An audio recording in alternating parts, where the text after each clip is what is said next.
Hello, everyone. Welcome to Four Checks Cast. We are your four checks, all here today to give you everything going on in the world of universes. And as everyone knows, there was a big thing that we haven't yet to talk about, and that was 2 weeks ago. We had the Chicago Regional. So this is our opportunity now that we're all back and not dealing with Concrud to talk a little bit about how the Chicago Regional went. I'm going to, for the most part, let them take it away because I was unfortunately just a viewer for this regional. So why don't you guys go and start off with just telling me a little bit about what day one was like, what the kind of start of this whole thing was. Who wants to go first? I started talking, so Yeah, I I mean, have a question. my day one is I went and watched the baseball game. Yeah, I was gonna say by day one, you mean day one of the main event, or just day one in general? The first things you did going Okay. into the event. So if anyone did Friday, let's talk about Friday first, and then we'll move on to Saturday. Yeah, I know rode a played. train. Yeah, I got into town at 10 a.m. off of Amtrak in a sleeper car. That was pretty cool, and I think I was only like slightly debilitated from that. But yeah, then I played in teams, and teams went okay. I guess we top aided, so I got a uncut sheet across the room from me. Nice. I'm looking at. yeah. I flew You got a in what that now? morning. Oh, he's getting You his can pull it uncut. up. I wanna It's see an what it uncut is. sheet. Yeah, they Go and talk about were it, please. they were giving out uncut sheets left and right. Oh, oh, that's cool. I mean, they're There you not go. too hard to get, but it's still really cool. Yeah. Sick. Is that I need to AOT frame mine. free? I've got Yeah, two it uncut is. sheets. I've got to frame. Yeah, I should get a frame. Am I still audible like this? This is really funny. Actually, yeah. No, yeah, I can I'm hear you entertained. just fine. Yeah, we can actually hear you very well still. Yeah, it's not. Just It sit shouldn't like be that the between me and rest my of mic the at stream. all. Except I have earbuds for the microphone. All right, Will, you were flying in on a plane. Yeah, we flew in that morning. For some reason, my ear didn't pop for like the first couple of hours, basically. So that was fun. But otherwise, we played in teams. We didn't do super well, but it's because one of us brought only two of us brought singular decks, and they were both Titan of Terror. So one of us played Reiner, one of us played Titan of Terror. The other one played a Titan of Terror deck with Keyleth at the helm because she shares symbols. So we basically carried him through the entirety. But you know, when 2 out of 3 of your players have to carry, sometimes you just don't make top cuts. Yeah, I'm somewhat of a Keyleth truther. I think there's something out there, but it's not just. It's not slap on top of yeah. Like there were some games where I was watching him like this character might have some legs if she wasn't so squishy, and also if the entire deck wasn't just Titan of Terror with her on top of it. Yeah, Titan of Terror is not the kind of just like slap it in front of her off of anything. Right. But yeah, I played with Pippa from what you guys saw. Yeah, go ahead. No, go ahead. No, if you have more to say. Okay, cool. Yeah, I was gonna just like rattle off my team's experience somewhat. Go for it, please. Yeah, so I played Pumat, and I teamed with Jet and Pippa, and Pippa was on Devil Jin, and I think got to be on stream for maybe the top 8 match, which also spoiled that we finished in top 8. I guess briefly, my theory of Pumat was that I'm going to just scoop the Titan Affair, and if anyone's playing like coin flippy sort of aggro decks trying to take advantage of Titan Affair's relative weakness to early aggro, that I was going to be pretty well positioned to them with just breaker and stuff. And this has been my narrative I've been telling everyone. I don't know if it's 100% true, which we can probably get into at some point in the main event. But it worked pretty okay in teams. I did lose the mirror to the semi-mirror. I was playing the air deck, the air Pumat build, largely for Hunter's Ally and Aerial Goblin Bolt. And I lost to Will Anderson on Order Pumat. But I had some really thrilling matches against like Gigan and Ghidorah. I think I played Ghidorah twice actually. And it's just aggro mirrors are pretty sweet in universes when the game's not all good. And this like Pumat, they very like high Brobergs per minute kind of aggro deck where I like moving cards between zones all the time. And so it was very satisfying to play and spread out. But I also got to get decked to lose this out of top 8. So that sucked.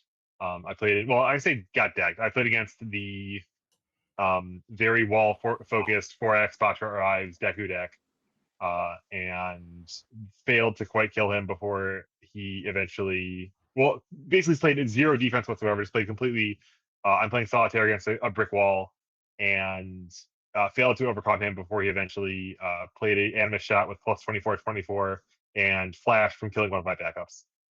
Yeah, fair. So we Yeah, actually didn't dominate, but I think that Deku 6 Bacha Arrives deck is like actually kind of interesting. Like I've fiddled around with decks like it. I think there are like 3 people who will have the patience to play that deck ever. It's a cool deck. I think Bacha Arrives is a card that needs a lot of exploration right now. Like I think it's one of the most powerful cards out of Godzilla. Yeah, for sure. But that sounds like you guys had a good time. I wanted to ask kind of broad strokes. How smoothly were things running on Friday? Did you feel like prize tickets you got for teams was worth it? Things like that. Do you feel like they were on the institutional side doing things well? Because obviously the games are fun. So the payout was fine, right? Like I think it was a little annoying that the new promos were 5 tickets and we were only in 3 per win, whatever. I don't care. I got a place of everything. It wasn't that bad. But the only real kerfuffle that there was is that there wasn't clear there wasn't a clear announcement until like round 3 what you were supposed to do with your pricing. As in like yeah, so like every team they physically put 3 tickets on the table and said the winner takes these. Right. And the intention was that the winner of each individual match would take the ticket for that match. Right, but some of the judges were under the impression that it was the winning team would take all, and some judges were under the impression it was the other way around until they finally made an announcement in like round 3, basically. Yeah, and it doesn't really matter; just pick one, right? Like right. Yeah. It's one or the other because there's feel bad situations with both versions, Yeah. so it doesn't matter. It's just I wanted to know what we were doing. Yeah, and actually I remember this came up later in the weekend for me, but if there's also an awkward spot where they had like just the ticket, they had the 3 ticket card basically. Right. And if you unintentionally drew, you had an awkward little dance of, so can we go like get change for this and then also figure out who's getting how we're splitting one half? Yeah. Yeah, that was just resolved by both players got 1 point and that was it. Oh, that works too, yeah. Yeah. Gotcha. Yeah, I heard there was some like delays related to trying to because they really wanted to stream teams, but they didn't. Like that takes some extra work and effort and time because you have to figure out the matchups and then move the people to the stream table and that sort of thing. And I mean, heaven forbid you actually want to look for an interesting matchup. Like, so I heard that was slowing things down a little bit, but sounds like it wasn't crazy. Yeah, and I think broadly the administration all weekend was pretty excellent. Like the rounds were paired on time. And to go with like what you said there, Tim, I think only 2 of the rounds were really super delayed. I think they fixed it after a little bit, but it was really bad for like 1 or 2 rounds, and after that it seemed to even out. So is there anything else people had about Friday before we move on to obviously the day everyone cares about? You mean Sunday for retro? Sorry, the day people care about the second most. All right, let's talk a little bit about Saturday then. First day 1. What were you guys feeling like when you were going in? Did you feel confident about your decks? Were you just kind of like, hey, I'm taking whatever? Where were your guys' heads at going in? I know I explicitly like told myself that like going into Trading Post, I tested a little bit. I played Pumat at locals once. I kind of went in saying, hey, you know, I like what this deck's doing, what's that going on, and I like kind of the structure and framing of here's this dirtily character, but we're going to be able to murder people with this let's just call it unfair, like pristine sword play plus mutant machine combo that's like 9 mid 16 out of nowhere, or we can make it like 16 mid or 14 mid for 21 type stuff. Yeah. Like giant numbers, we're going to overpower people with these giant numbers, but we're an aggro deck. We're not trying to like grind out really long games. And I went in with basically no expectations and then did surprisingly well, way above par. I got second place. And I had to check myself like, hey, okay, listen, like you did good, but like you don't deserve anything just for showing up with a deck that's good or whatever. I went like knowing this deck is fun to play, so I will have fun in this tournament and we'll see what happens. And then immediately got tested really hard in round 1 But broadly, like the broad sweep of things is that on the weekend I was very happy and had a lot of fun, and lost very badly to Titan of Terror once, and did not end up in top 16 or anything. But I was happy with how I did, and the time the games were balls. So Can you remind me what you played again? I played Pumat Soul on the air simple. That's right. Okay, Puma. Was your Puma running Batra arrives? I'm genuinely curious if that. Yeah, I goes had better than I had that. 1 main 2 sideboard, and I have no idea whether or not I should have had more or fewer or in the sideboard or what. It's hard to say. And like the the things that are important in different games just vary so much. And his ratios are already kind of weird because he runs all the big assets and wants to remove a foundation. So I get that that's definitely a hard call for that character. That makes sense. What about you, Tim? How was your kind of thoughts going into day one? So I was not far off from taking a silly Toru deck. But I decided sort of with a week before the event that I kind of liked what the Reiners were doing. That I thought it was interesting enough and something that I could flip to chaos in particular, because I had sort of always been thinking about a chaos Reiner in the sense of like character that puts damage on Jet Haymaker. I'm always looking for characters that do that, and of course you get to play them in Showdown as well. So I said, I'm going to try and take this Reiner and switch it to chaos, which actually doesn't entail changing that many cards, because the only the stock list that was winning the 2 LCs, the only like forced order card in the list was like 1 Cardboard Crusader and the 4 Bloodsucking Universe. And losing Bloodsucking Universe is a big deal, but for a deck that's thin on foundations, downgrading that to a 4 diff's not the worst thing ever. So I went and shipped this chaos list, and it's a little net decky, but I changed enough to like appease my inner hipster, be like, all right, I'm doing something a little bit different here. And yeah, I went in thinking, this is a deck that has a chance to win the event, right? It's might be the only character, like maybe the Mothra deck was too, but one of the very few decks that might be positive in the Titan of Terror. Just by the nature of it's the one deck that gets to use tension against him, and nobody else gets to do that really with Chinatown, right? So that's one of the big elements of it. And also his damage, his damage pumping is good enough to knock him out, right? And natural cover doesn't exist, etc., etc. So, I went in feeling like I had a pretty good shot. I wound up going 6-2 in Swiss. I was 1-1 versus Titan of Terrors, and I lost 1-0 into Run Out of Time against Eli's Mothra. I faced 3 Ghidoras, 2 Ghidorah 1s and 1 Ghidorah 2, which made all my discard hate look really, really good. So some positive matchups there. Made top 16, and then got into a going second mirror match against Wub, who won the event on Order Reiner. And long story short, I think Order Reiner's favored in that mirror anyway, because the throws really, really, really matter in that matchup. And going second didn't help, etc., etc. But right, so we lost in top 16. I was probably going to lose to Wub wherever I faced him in the bracket. So it's just how the bracket was shakes up. Well, it's one of those, if you're going to lose to anyone, you want it to be the guy who's going to win the whole thing, right? Yeah. What about you, Will? I took Titan of Terror because I like playing big lizards. And why not play the better one currently? I went in just thinking all I have to do is win the die roll in the aggro matchups, and I'm pretty set. And lo and behold, the decks I lost to were aggro matchups I lost the die roll to. There's not much else to say about that. Like, the character is very strong. The games I won, honestly, the games I won felt closer than I expected them to. Like, Titan of Terror is still very, very good, and he will win a lot of games that he plays. But I think a lot of those games, unless he gets some kind of nuts turn 2 or turn 3, are going to be a lot closer than people think. Yeah, I feel like certainly the discourse, everyone loves to compress things down to simple narratives and like, oh, this deck's broken, it's completely unbeatable type stuff. But a lot of like, there are 10,000 times where variance plays a role, right? Where you make control checks and whatever. Yeah. And the sum of all of those adds up that like the better player wins more often or whatever. The better deck wins more often.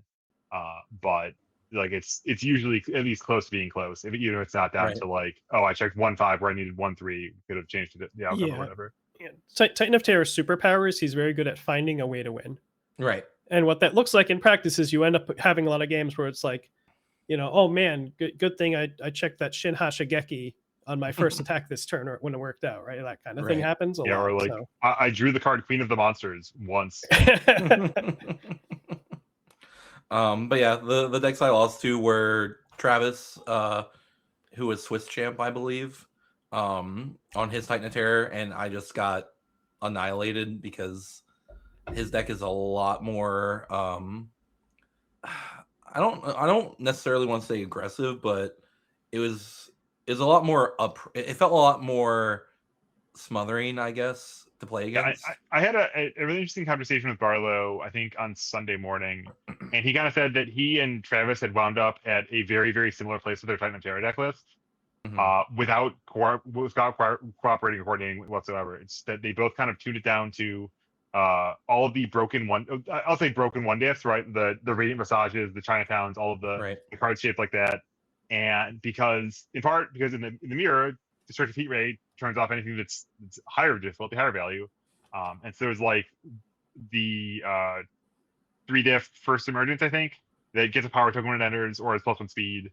And then like some delivers Biolantes that can draw cards, they don't get flipped.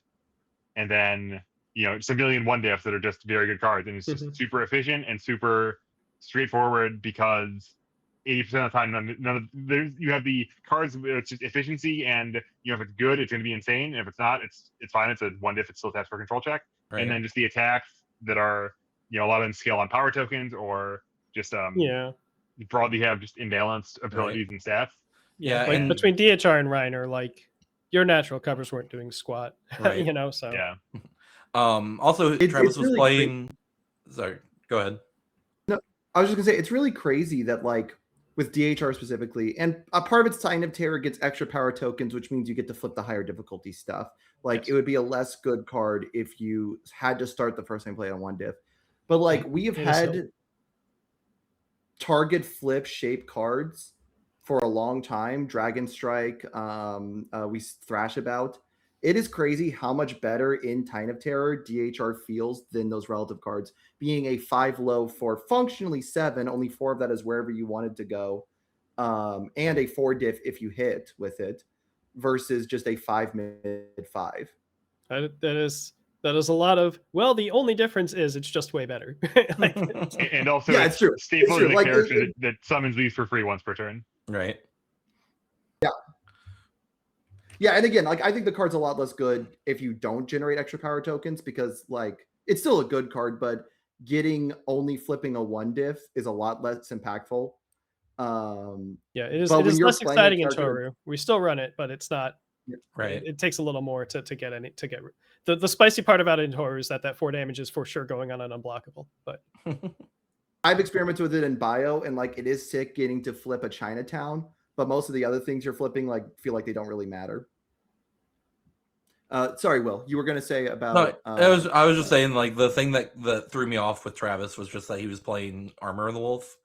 So, like, when Armor of the Wolf at the end of a string goes, hey, your power tokens are effectively 3 damage now instead of 2, I at least died in one of our games because my math was, like, I will survive a Crushing Impact, I will survive a Hashogeki, I will not survive this Armor of the Wolf because it's just 1 extra damage per power token.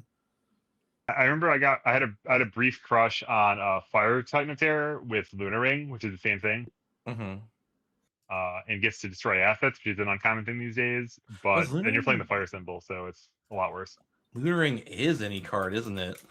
It sure is, yeah. Oh my god, that's so cool. Maybe this is a brew for later when something's happened. Yeah, if Queen of the Monsters had not existed, then maybe we'd be interested in the Fire. That's fair. Yeah. Or if if in general the Fire Foundation makes Burnt awful and the Earth Foundation makes Burnt preposterous. Yeah, I'm just in this particular deck, I don't know if there's too many Earth only ones. I mean, Godzilla vs. Biollante, obviously, but yeah, it is largely attuned. Yeah. I have a Hero 2 question. Yeah. Hero 2 question, not to tangent too far. Is Cool and Limber, I think that's the name of the one diff. Does it say a card leaves your stage, or does it Slimber, say I a believe foundation? Slimber is a foundation. The Bridging the Races, I'm 80% sure was the original version of that was any card, but that's Slimber small is a and card limber, leaves yeah. your So stage. anytime Let's any go. card leaves your stage, Yep. yeah, Small that limber. just readies. Yeah, small and limber. That just readies when you pop a power token. Dang. Yeah, It so does or it Bridging does the not? Races, the OG does, of it this readies. from back in Darkstalkers was after a card enters or leaves your stage. Yes. Truly, I'm- It's hold on, supposed hold to on. I'm encourage you to gonna play the win. funny cards like Agile. yeah. And cute funny cards that built when you played them, like Ever Hopeful, like that just like cute and offensive. Yeah. Damn, there's no DHR and Cool or Small and Limber symbol. I was hoping they'd have share one, but no. It's air, Yeah, but if good, you- void, and earth, you- fire, water.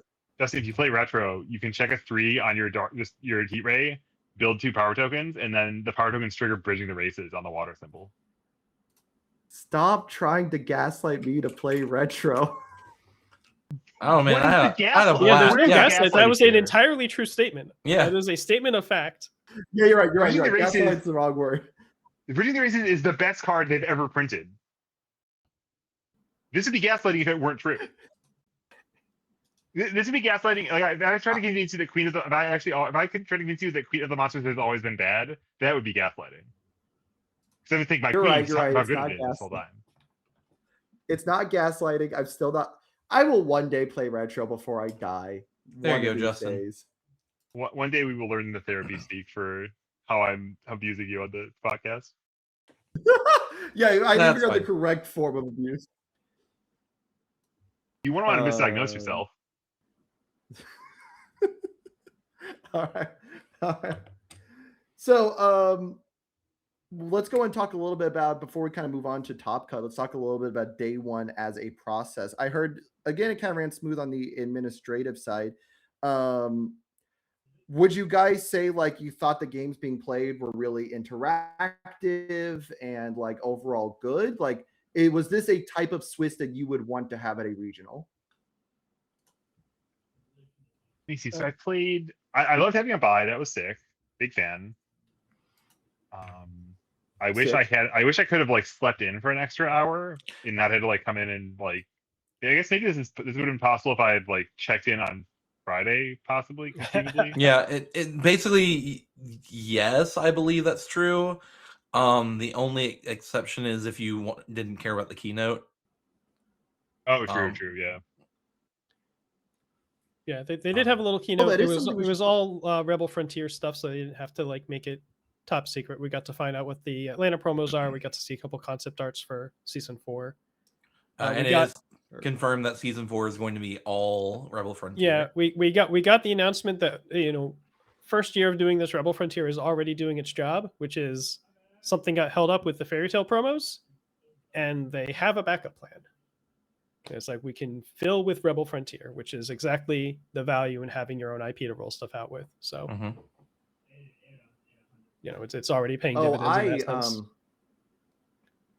Everything I have heard, and you guys can tell me if it's kind of true, is that Rebel Frontier was a shining success at Chicago, that people were really excited for the promos, that they had a good amount of them, et cetera, et cetera.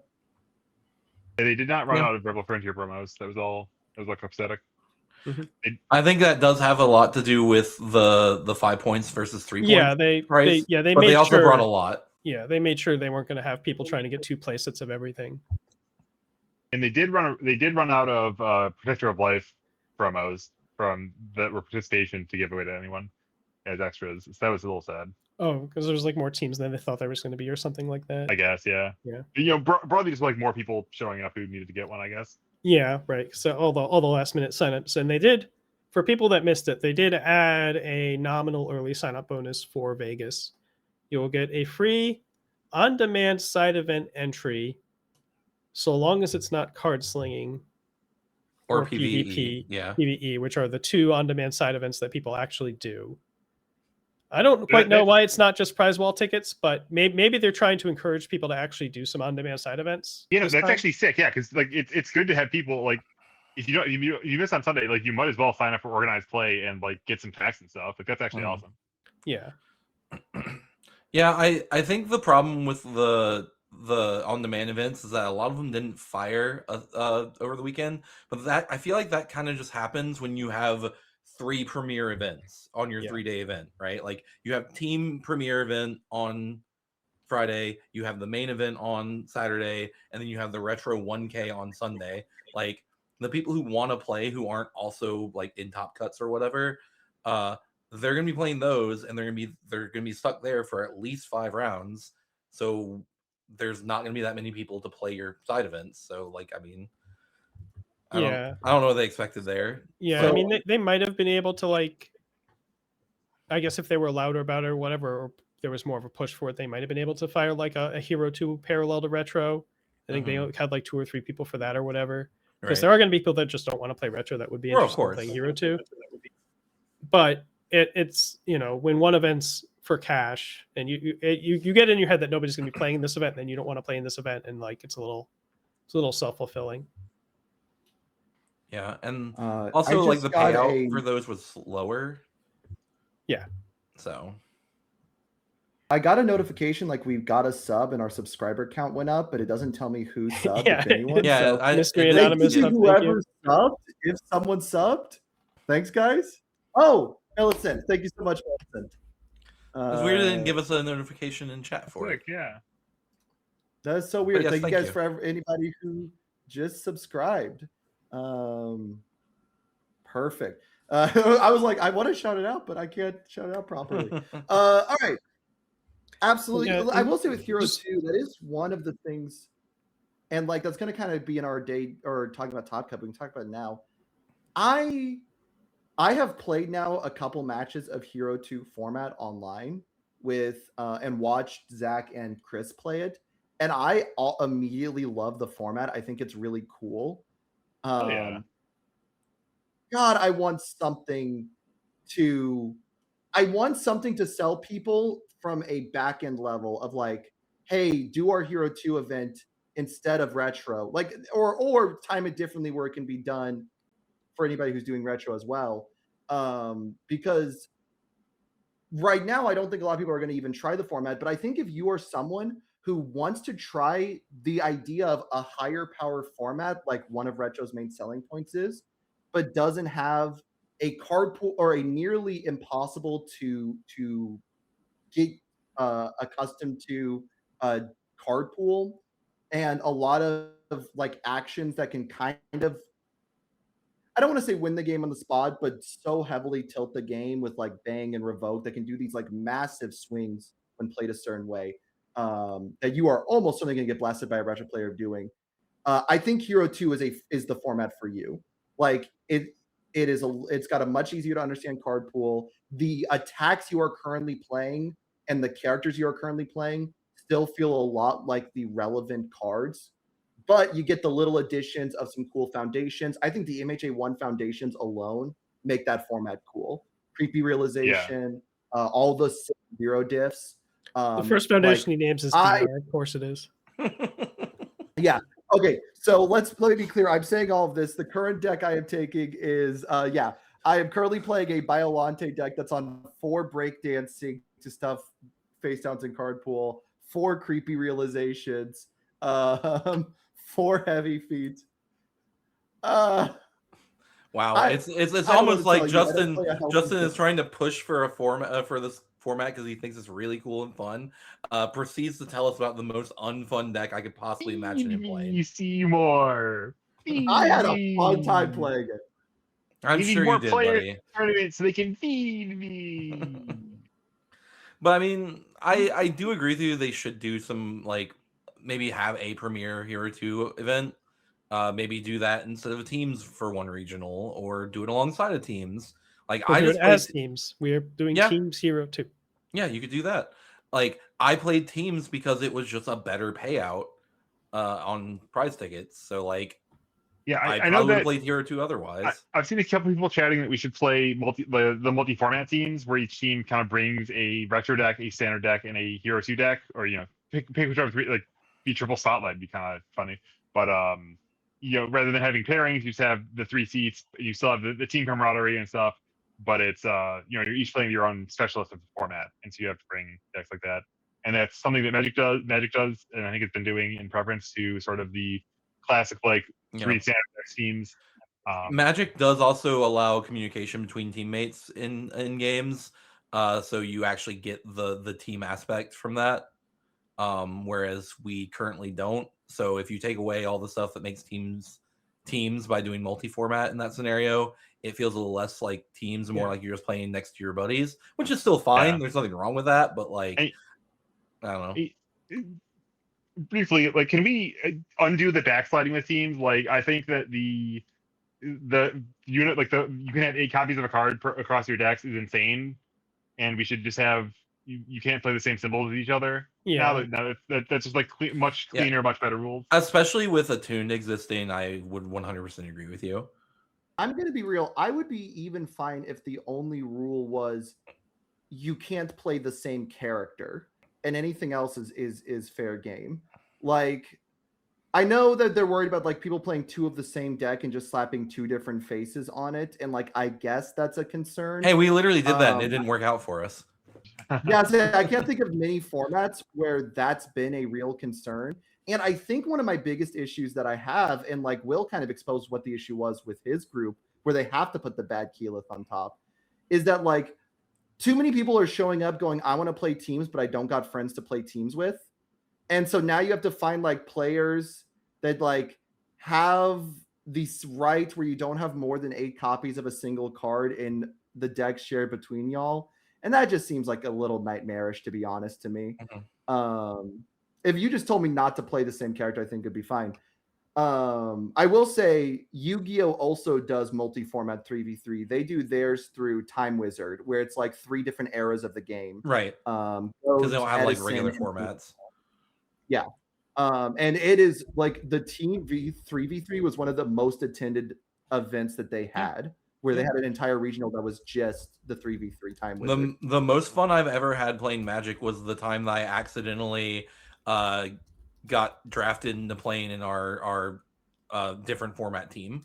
I ended up playing Pioneer because our Pioneer player passed out. So if I've pretty much never played teams. I played it like twice total because, you know, I just haven't cared about it super much versus just solo games. If they did multi-format teams, I would be a Hero 2 player on someone's team at every single regional I go to, without fail. Even if they ban my cool epic Biolante deck in it, hey, I'm done with that. Up with something else. I'll just keep on playing cool and epic are adjectives in the English language. Some of the words of all time. 60 of the cards of all time. I think that I have a big picture Hero 2 thought, which is that there is a certain tension of sort of the non-standard formats in the room, right? There's necessarily like having retro be the other thing where people can do like the different thing than standard. I guess broadly, ultimately, it's like you can only launch so many ships at the same time, and these don't necessarily have audiences and player bases. There's some people who really love universes and love it in every form and show up and bring decks for everything. Anything you any carrot you dangle in front of them, they will chase that carrot. And we love that. That's awesome. But if you put 2 carrots on, you only hold out so many carrots at once, I guess.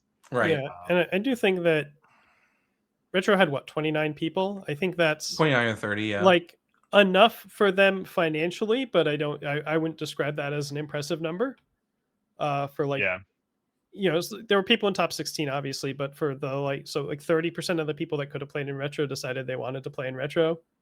If that ends up being the rate, I would not be surprised if it's just Hero 2 and 27. I mean, I expect it to be Hero 2 and 27 no matter what. Right. But I don't think 30% is changing their mind. No. I think we will have in 2027 a big push for Hero 2 because it is so much more approachable than Retro is for a very high percentage of the player base. And I don't think you're going to lose as many Retro players who will just be like, fine, I'll play Hero 2 because that's the closest I can do. Then you will lose far fewer of them than you will gain Hero 2. Yeah, so I think it makes way more sense. Yeah, I don't know how many players are like willing to play Retro that are like, man, I absolutely will not play Hero 2. Just that doesn't conceptually line up. Yeah, at a certain level. Because if there are some regional, we're probably playing standard. Yeah, and at a certain level, like at this point, Hero 2, we want to call it heroic, right? It has a lot more mileage now that it's got 3 years of cards that have rotated out of it. Yeah. And it's got it's got simply a deeper pool of novelty, right? Of new interactions to find. I do think it is kind of a funny thing that, if we rank to the top 50 most important cards in the format, I think most of those are from standard. Oh, yeah. Yeah, that'll probably change next year, but yeah. Yeah. Just because of the sheer quantity of cards. Godzilla, right? Yeah. Yeah. And I think that that is also to an extent true of retro. Probably not. I mean, it's really not a majority, but like I think it's probably a good number of them are definitely from standard. Although again, I think the biggest selling point is just going to be MHA1, because MHA1 was such like a very powerful set relative to the next 3 or 4 or 5 sets that came out after it, with a lot of powerful cards that fit slots that the current format doesn't have. The zero diffs are the obvious one. Like we don't have we have one powerful zero diff I can think of, and that's Botan's coaching. And then maybe you consider the +0 low block 0-6 from Bebop as a powerful zero diff. Besides that, you don't really have good zeros. You have passable ones, but you get release, you get requesting assistance, you get stronger in darkness. They weren't cowards. Dude, I would be fine with stronger. You get tight-lipped. Weirdly demotivating to me is just the complete arbitrariness of the ban list for these things. Yeah, I find some motivation to build something, and then it completely breaks when I realize either how much of my deck should just be standard cards, or how much of it is randomly banned, or that I think is dubious for the health of the format to exist. Right. I mean, coming from Magic and how they did their Pioneer ban list and stuff, it's always better for a new Eternal format to sit down and take a look at the ban list and not just go, here's the standard ban list, throw it at the wall. Here's the stuff that used to be banned in standard, just throw it there and say, have a good day with that. But you should actually let people play back Heli Haymaker. Like, how much crazier is that card than Queen of the Monsters, really? Right, exactly. Yeah. I would have been totally fine if they said, like, I actually don't know which cards I would think you would need to keep banned. Probably Coordinated Effort. That card's probably too good. But even that, I think, is on the line. I would have been fine if we unbanned almost everything that was on the pre-standard ban list and said hey, for the first couple events, prizing's not a super big deal. Go hog wild, break whatever you want to break. Every month we'll kind of adjust Hero 2 with what we're seeing as a problem. If you want people to break stuff, you want the prizing to convince them to break stuff. Sure, and I'd be fine with that as well. And that's where the 1K retro things are good, because that's the kind of thing that isn't enough that people would try, but not so much that people would rage out that oh my god, the format's broken. XYZ. I enjoyed how our retro finals was like a rematch of top 4 of Libra Worlds. I also will say, to Retro's credit, despite money being on the line like that, I am still surprised that there were not that many people trying the 99 health Ghidorah trick. There's one, maybe 2. I don't think it's good either, but it's abysmal. So people just think abysmal to play against equals good in Retro.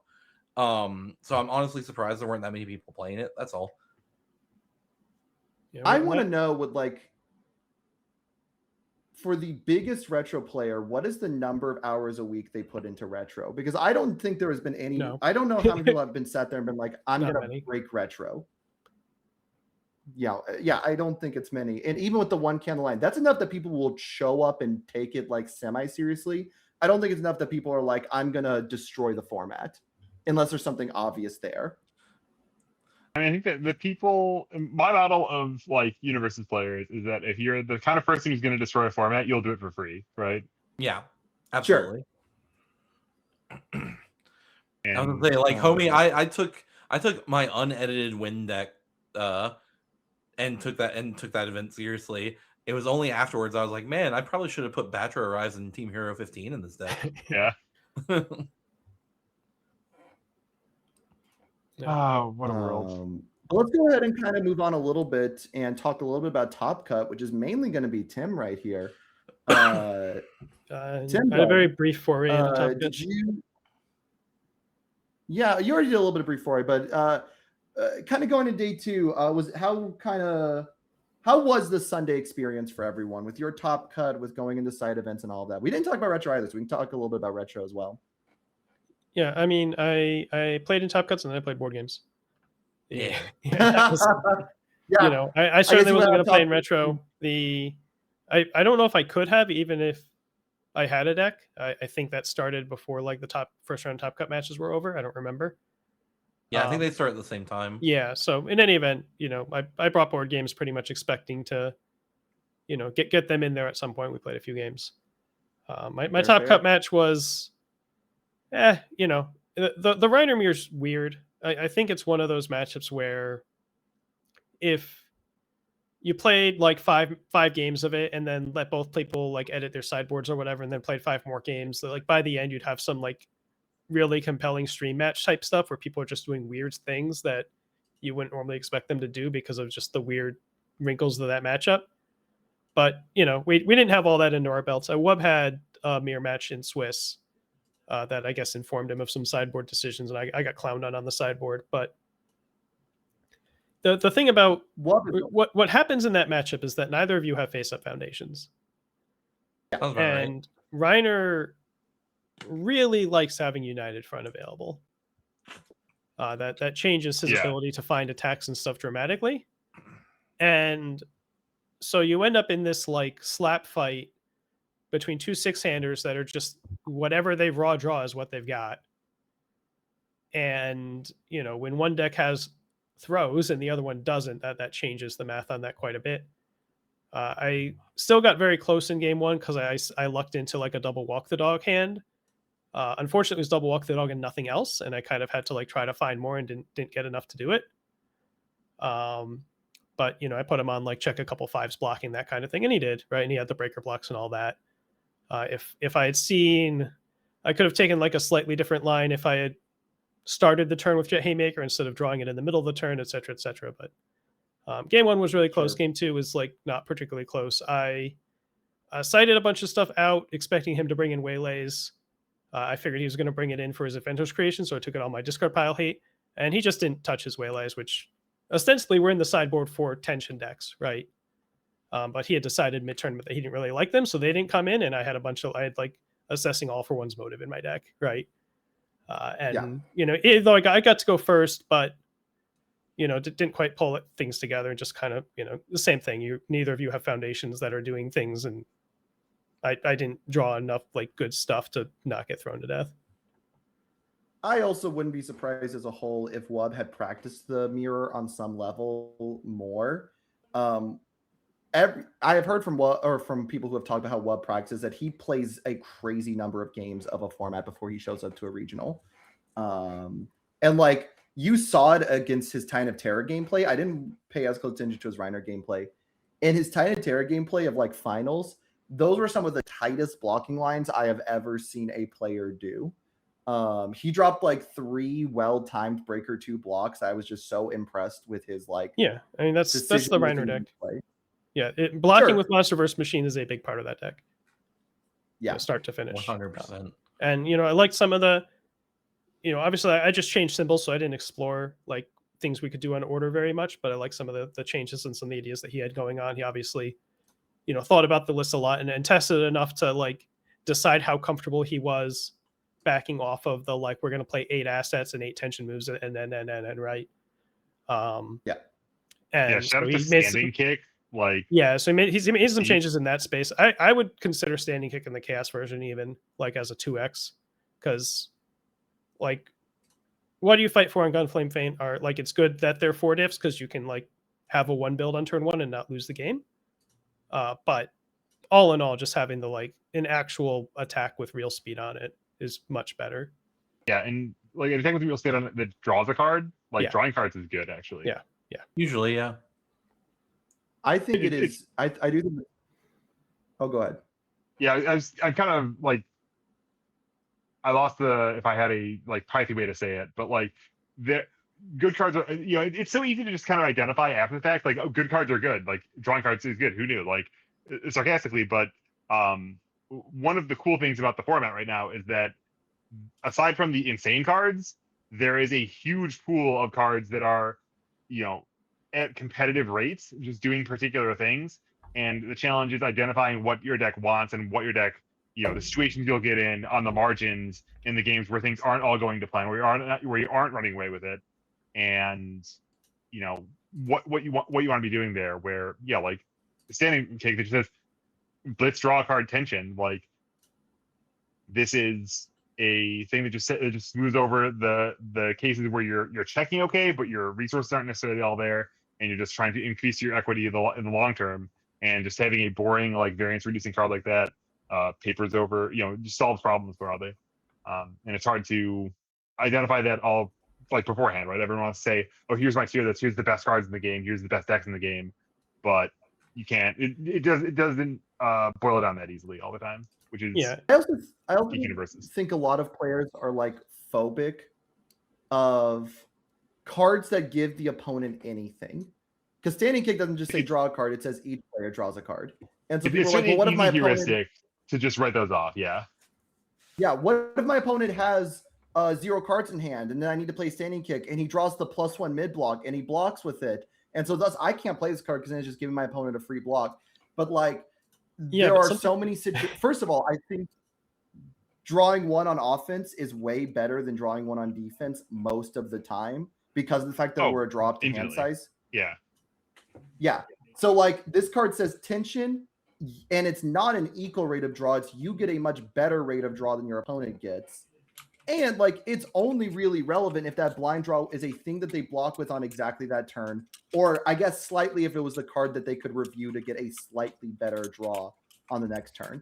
So like the bigger issue is that it's a 4 damage 5 diff. But like if you're playing a character who says +4 to 5 damage, depending on if you have a backup or a token in your stage, all of a sudden that's an 8 or 9 damage move. That's a very reasonable rate for this card. So even pre-flipping, you can badgie it, right? Like the job of what could this be in this deck, aside from like late game, it has tension, and you can use the tension red to make it whatever zone overload you're trying to do. But in the early game, you slap maybe you check a foundation on it or whatever it is that makes it 6 damage, and you make it uncomfortable for them to hold on to their mid block, right? Because a lot of times you're trying to get them to take them at Monster vs. Machine, right? So being able to say like, here's 2 mid-9 thoughts, here's my 2 mid-9 with Badgie and the check, and a lot of times you could get one of the things that I was caught a little off guard, first of all, by how many Reiners showed up.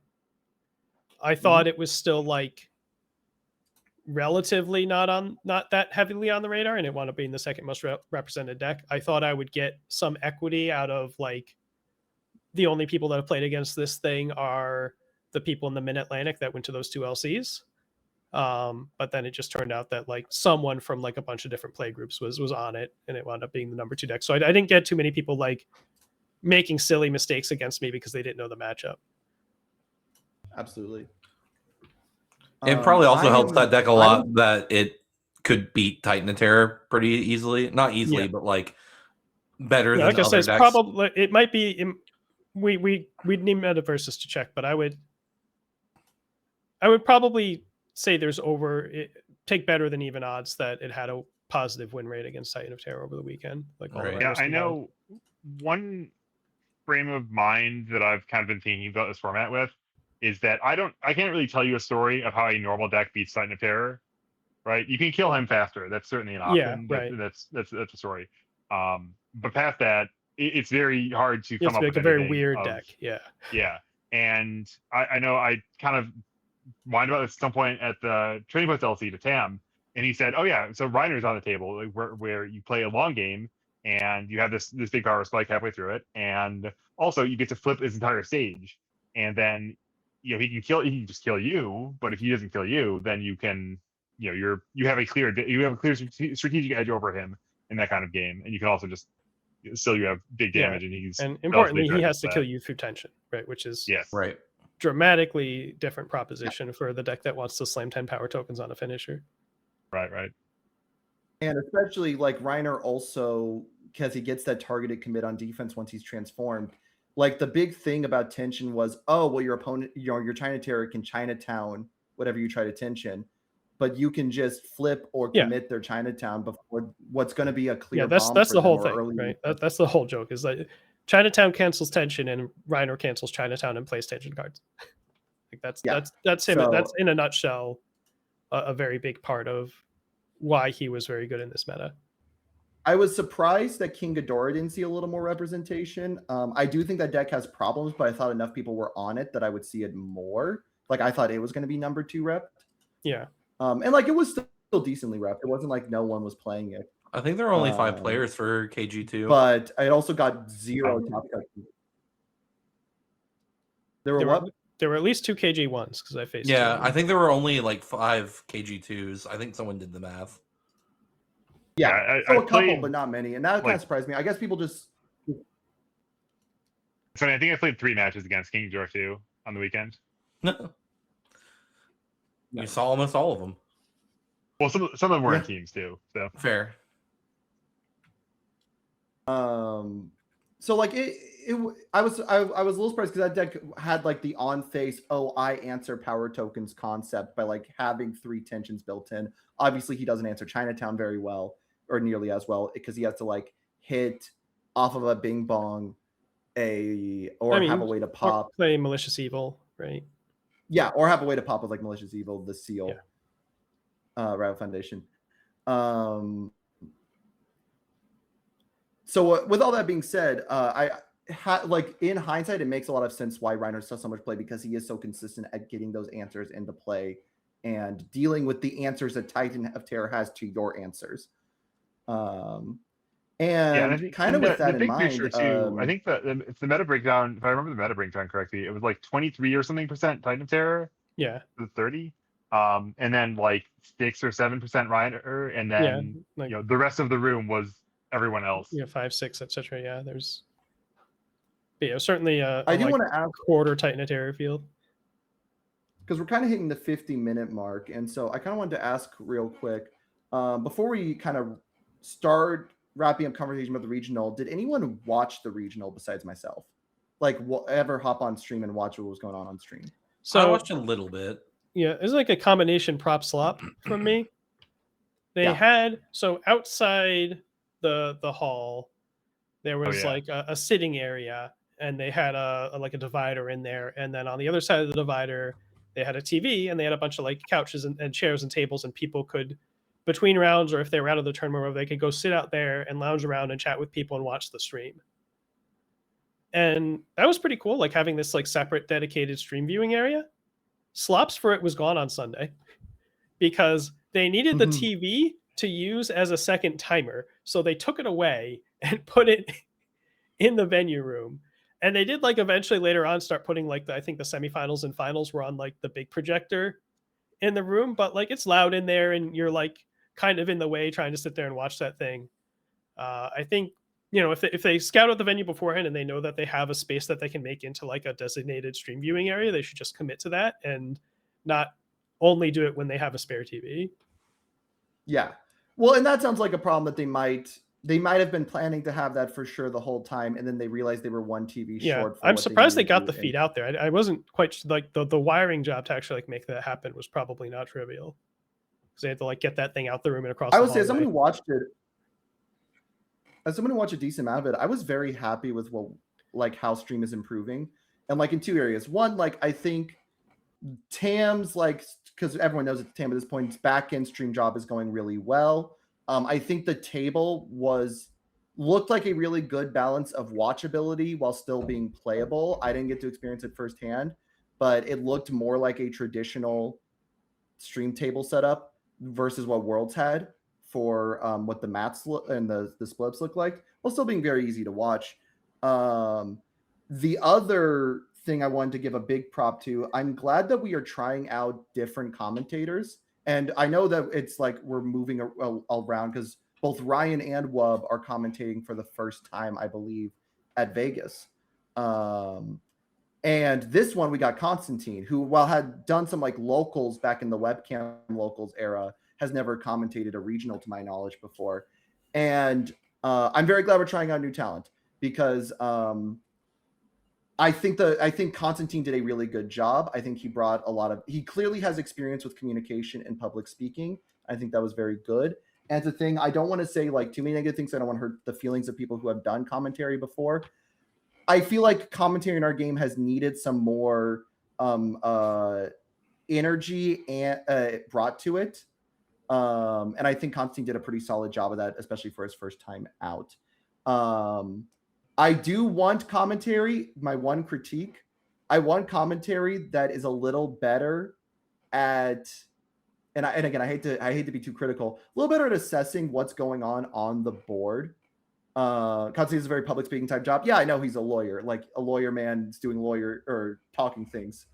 But there were multiple times where like the commentators were missing tension on the board and we're like, oh, this move might kill when like a Reiner is sitting there with tension. And that's to the point where you're kind of misleading the uninformed audience about how the game state actually looks.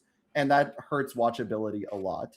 Yeah, I heard that and it was the job of one of the commentators at any given time to put cards up on the screen.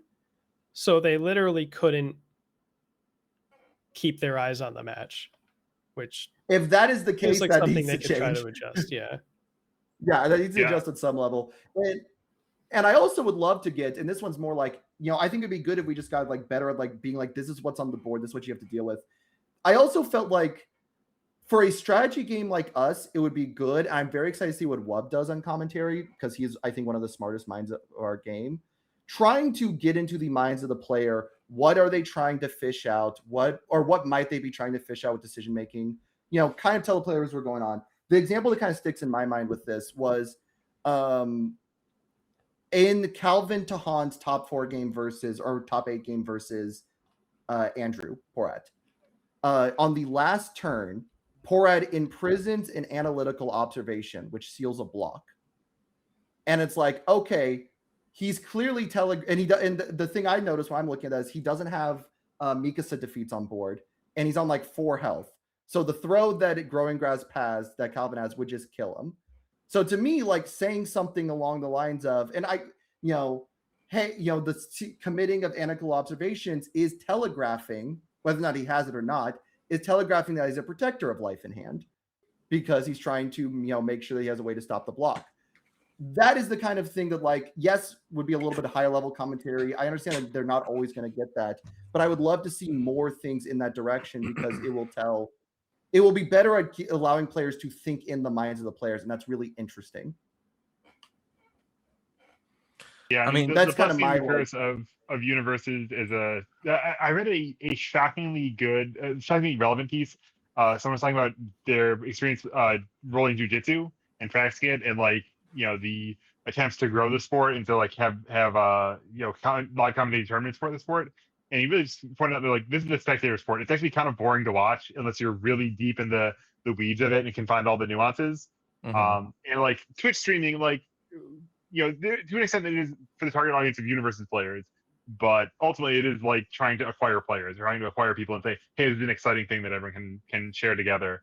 And so I haven't actually watched the commentary back, but I feel like as I imagine the corporate directions, I imagine like, hey, let's have more energy, let's have more try to improve the accessibility of the product ultimately, more so than have the most rich narratives that we can expect our competitive players to find in every position.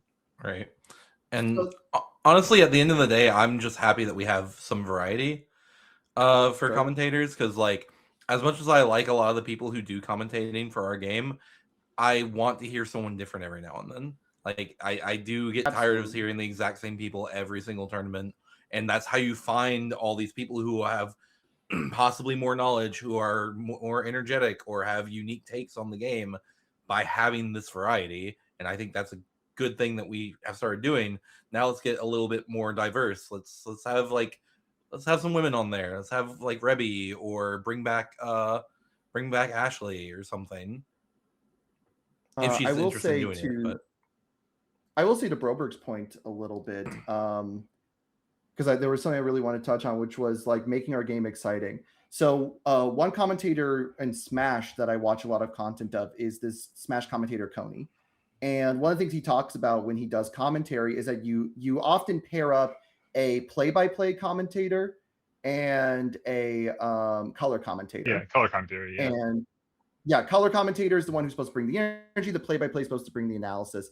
And it often feels like when we're doing commentary, when we're putting people who do commentary together, we're just kind of randomly throwing two people together rather than thinking about if they bring good, both have good, unique perspectives to it, like color versus play-by-play. I will say one thing that, like, I know he got a lot of crap when he was doing commentary early on. Levi did a lot of early commentary back in the MHA era, and he got a lot of crap because he did not have good play-by-play. He wasn't as, because back then he was very new to the game. He didn't know how to read what was going on the stage very well. But I will tell you, he made games exciting. Like, he was a very good color commentator. You just had to pair him up with someone who could actually explain what was going on well for the commentary to be good. And I want to see more intentionality in our commentary like that. Like, I think diversity is good. I think bringing new people in is good. That's very important. But I really want there to be a thought process of, like, what is the commentary we think we're getting out when we put these players together, or these commentators together? And you have to experiment for that. I don't think it works. I get the idea, right? Like, obviously I watch a lot of baseball and they have the play-by-play guy and the color commentators. They do that in sports all the time. I think it's a little different when you have a game where plays are, sometimes, 2 minutes apart or 45 seconds apart or whatever. And like, or, they're calling enhances and you can't even like tell what enhance they're naming actually. Yeah. And it's very slow until it's very fast. Yeah. So you'd end up with like one person doing 90% of the talking. And if you want to have a 3-person crew so that you give people rounds off, and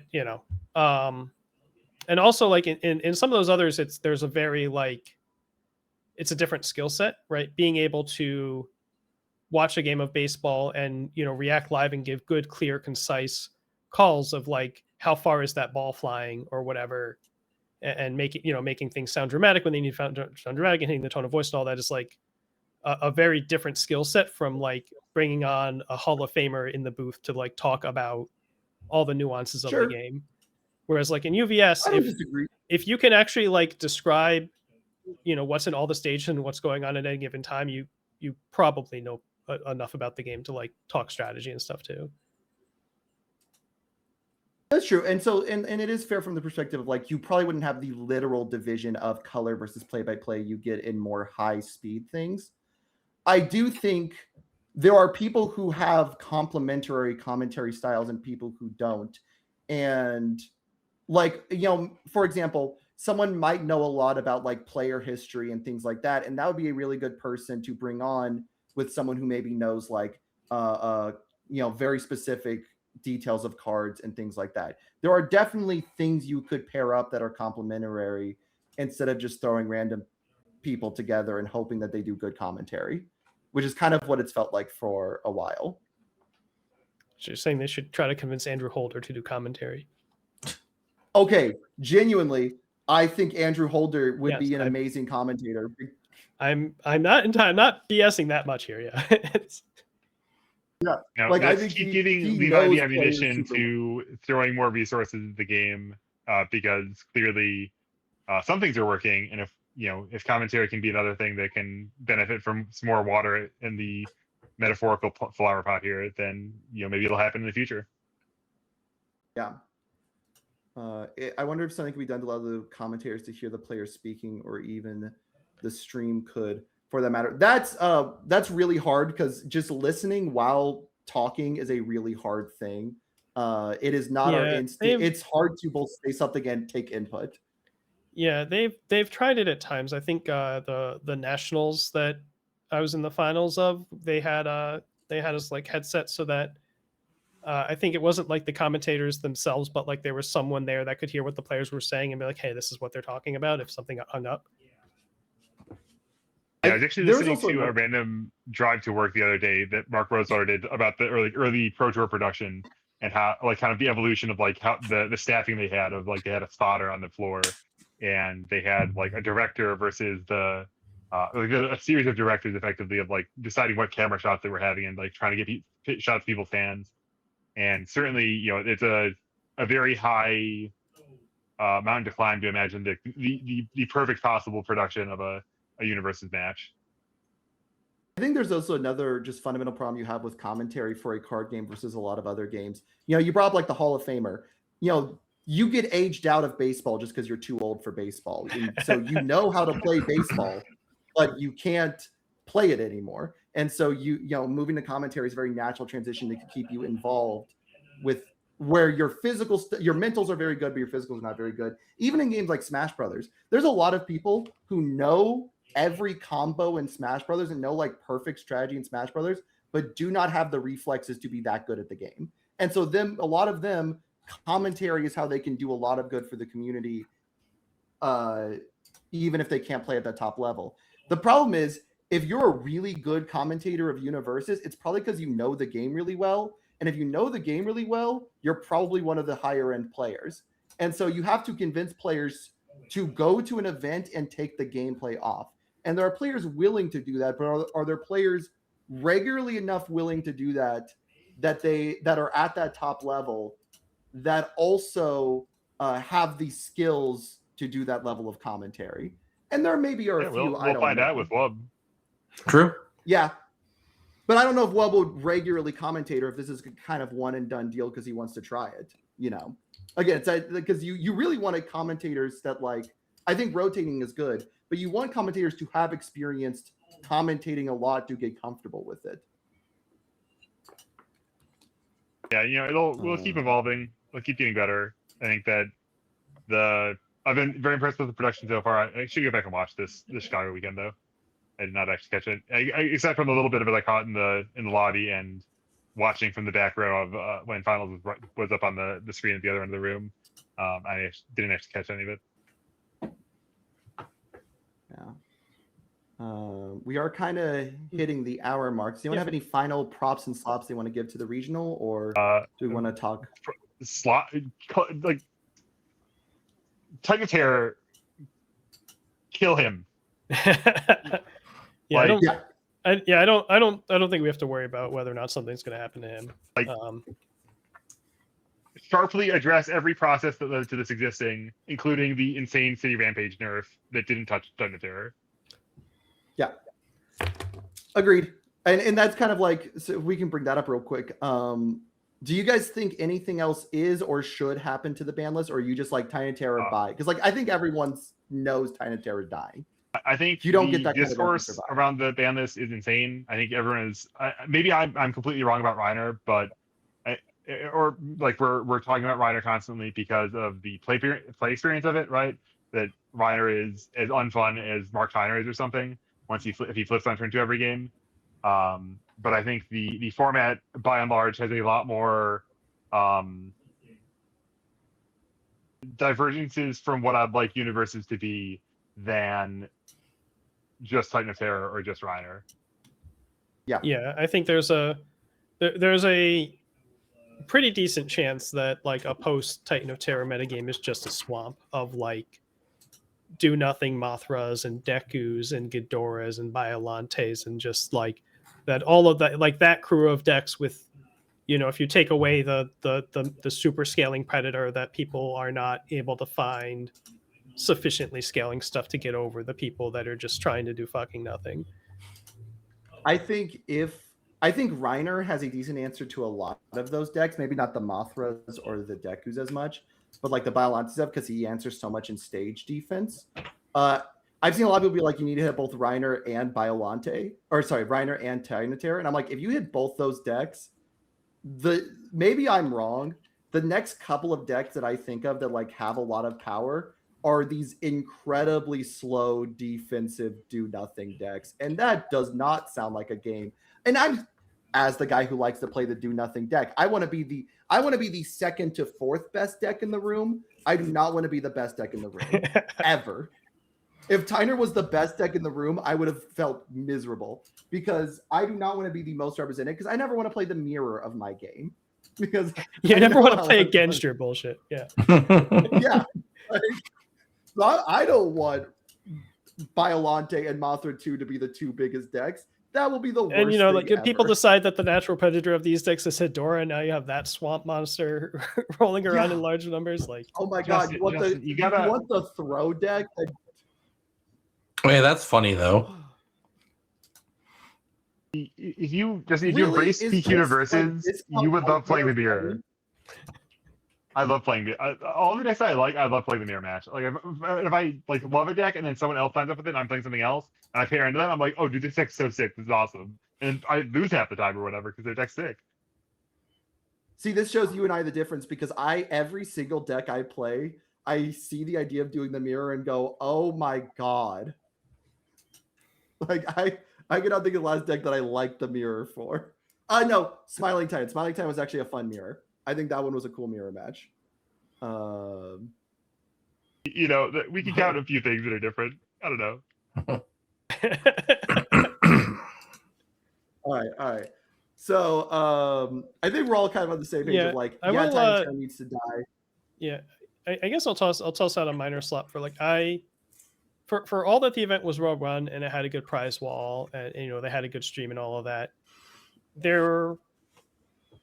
It was just like a well-run version of a normal regional, like relative to as the trend has gone, right? They've really, really hyped up that these are going to be, really big celebrations and stuff. And it's just like a very good version of, a normal execution of like you have side events that people are excited to play in. You have prize walls that people want the cards off of. Your stuff's run on time. You have some decor in the room, right? Like it was like a very, very good vanilla ice cream, right? It wasn't, oh my god, I cannot fathom them doing this, across an ocean or something. I'm gonna say this was a rocky road, but yeah, yeah. I like my marshmallow right here, but it was still a Ben and Jerry's pine or whatever. I think if I had one like thing that would be so cool to kind of make this feel more than just a regional I'm gonna say this is for Dallas in July, because I know it would be the easiest to do there. They need to get the All Might VA and the All for One VA to do an on-stream match against each other with their decks. God, if they did that, I would be so in. Catastrophically painful to watch, but funny. It'd be fun. No, because so like Yu-Gi-Oh used to do voice actor matches all the time, where like they would give like a garbage Joey Wheeler deck to Joey and a garbage Pegasus deck to the VA for Pegasus and have them play against each other. And I think that's fun to watch. Is it bad? Yeah, probably. But I mean, you can learn to like functionally play bad Yu-Gi-Oh decks very easily. Yeah. So I will say at least All Might's voice actor has played this game before. He knows how to play. AFO's voice actor, I don't know about. Well, okay. Justin, so I'm gonna butt in. Like, I don't care about optimizing for the stream. I care about optimizing for people who show up. Yeah. Yeah, that too. Sure.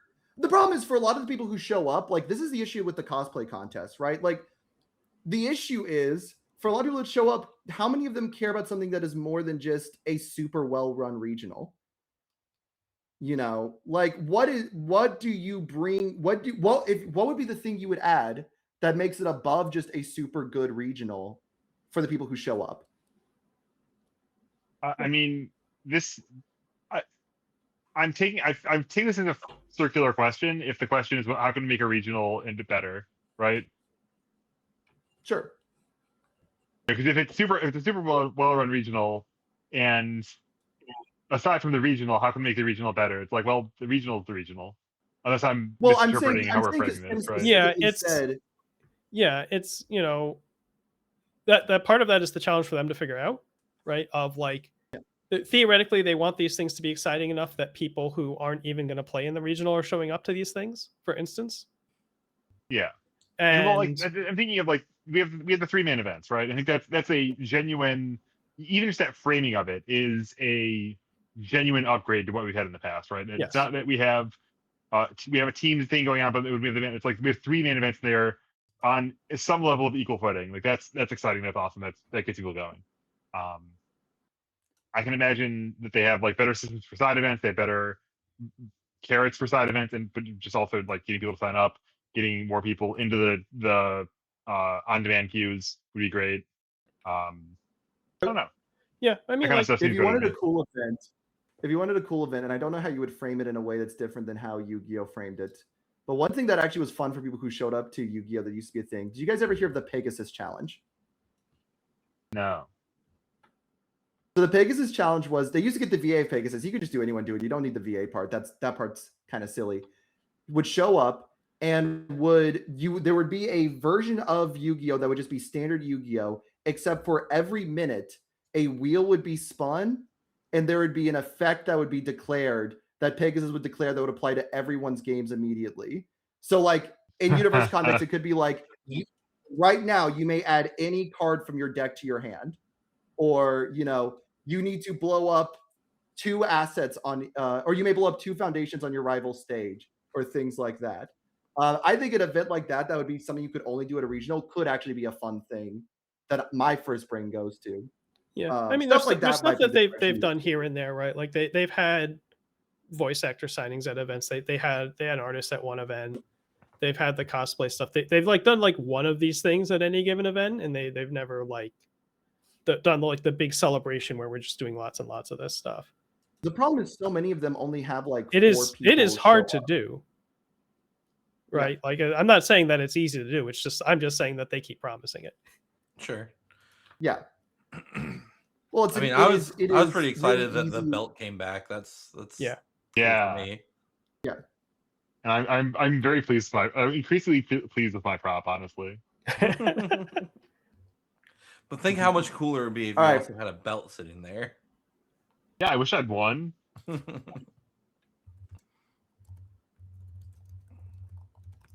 Probably yeah, they keep so promising that it's big, that it'll be bigger than the Yeah, like it'll the be main more event. than just a regional. And like it'll be interesting to see if they do more in Vegas or not. Yeah. Like it'll be cool. It'll be interesting to see if these just is a year of super well run regionals. I'm hoping that it's at least that everything kind of Yeah, keeps and Chicago's. it's super fun just to have a bunch of like really well run events. I'm just saying that Yeah. the like annual promise is that there's going to be beyond that they can slow down on that. I do wonder how much of that was they felt the need to say that because they weren't doing international events. Yeah. And it was hard enough how the international players took it as is. All right, but with that in mind, does anyone else have a proper slop as we're kind of wrapping things up because we're hitting the 90-minute mark? Props to the people who showed up in the manipulations of Zeke Yeager and used it to overcome the Mothra menace. And they need the props because they did not succeed very much at the tournament. Yeah. Sorry to say. There was like a trend of like the Zeke Yeager Titan of Terrors did not do as well as the non-Zeke Yeager ones.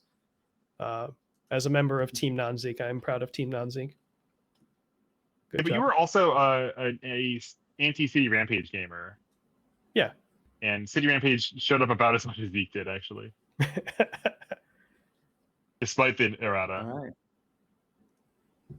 So kind of wrapping things up here, because also at the 9-minute mark, I'm starting to need to leave pretty soon. Let's go ahead and start doing some shout outs. First of all, I do want to say shout out to Calvin Herringall for winning the regional. We never actually said the full name. Love, congratulations, obviously. In terms of people's channels, Broberg, you want to talk about your Substack? Yeah, I have Build UBS on Substack, buildubs.substack.com, or I think there's a. Anyway, yeah, I post there occasionally. I guess I'm actually several weeks behind. I promised a thing about the clock at the center of the game that I half wrote and haven't touched since before Chicago. I have a YouTube/Shatonis. Posted a video last week that's just kind of like talking about cards that might see more play post rotation that were not super recent, like pre-Guilty Gear cards that could maybe get some extra looks. When Metaversus comes back, I'm gonna do my like biannual top prospects thing, where I like to like talk about characters that haven't topped in XYZ parameters that I think could be pretty good. In the meantime, I might do some kind of goofy. I've been thinking of like favorite attack from each year of the game, kind of That's video kinda for, like, fire. the 20th anniversary. That'd be Yeah, I fun, think that yeah. would be pretty fun. And definitely more just like be yapping about cards, but whatever. That's just my brand at this point. Was there a release I'm not going to every promise year? anything on my end. So for 2011, I will have to pick an Attack of Power. But other than that, yes. I'm not going to promise anything until school is done, and then I might start promoting my stuff again. Because oh my god, this school year has been a mess. Will. As always, the YouTube VOD channel, youtube.com/4checkscast. We'll have this episode up by next Monday, and everything's on there on a nice little playlist for anything you missed. Perfect. As we send you guys off to raid someone, is Tam still streaming? I believe he is, yes. Then we'll send you guys over Oh, to no. Tam. He's not, actually. I lied. Do No, that? I already Yep. hit the We're raid going- we're button, going I'm to an gonna- ended You guys stream. are going to a blank channel. Hell yeah. Thanks for joining us, everyone. Good night. Have a good Yeah. night. Everyone. No, y'all.